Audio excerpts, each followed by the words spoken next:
Hi hello నమస్తే welcome to our channel. నేను మీ చార్మి.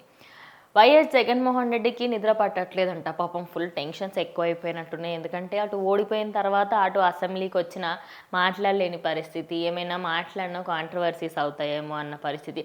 అదేవిధంగా ఇటు ఆయన నిద్ర పట్టకపోవడానికి మెయిన్ రీజన్స్ ఏంటి అంటే, మొన్న ప్రభుత్వం ఏర్పాటైనప్పుడు దానికన్నా ముందు ఎలక్షన్స్ కంటే ముందు, అదేవిధంగా 5 సంవత్సరాలు వైఎస్ఆర్సీపీ పార్టీలో ఉన్న ప్రతి ఒక్కరు కూడా జనసేన పార్టీలో ఉన్న వాళ్ళని, బీజేపీలో ఉన్న వాళ్ళని, కాంగ్రెస్ పార్టీ అయినా సరే, టీడీపీ పార్టీ అయినా సరే, అపోజిషన్లో ఎవరైతే ఉన్నారో వాళ్ళందరిపైన దుమ్మెత్తి పోశారు.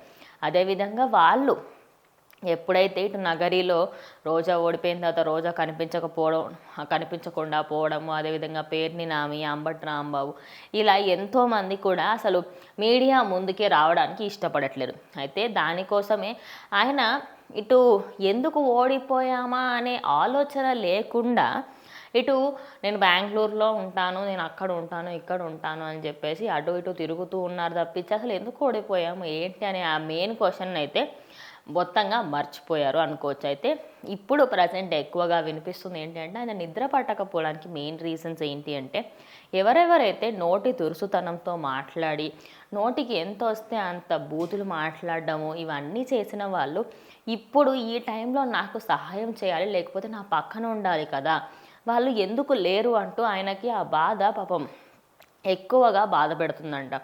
మరి ఇంత జరిగినప్పటికీ అటు ఆ 11 సీట్లు ఏవేవైతే గెలుచుకున్నారో వాటిని కూడా కాపాడుకునేందుకు ఎంతో కష్టాలు పడుతున్నారు వైఎస్ జగన్మోహన్ రెడ్డి అనుకోవచ్చు.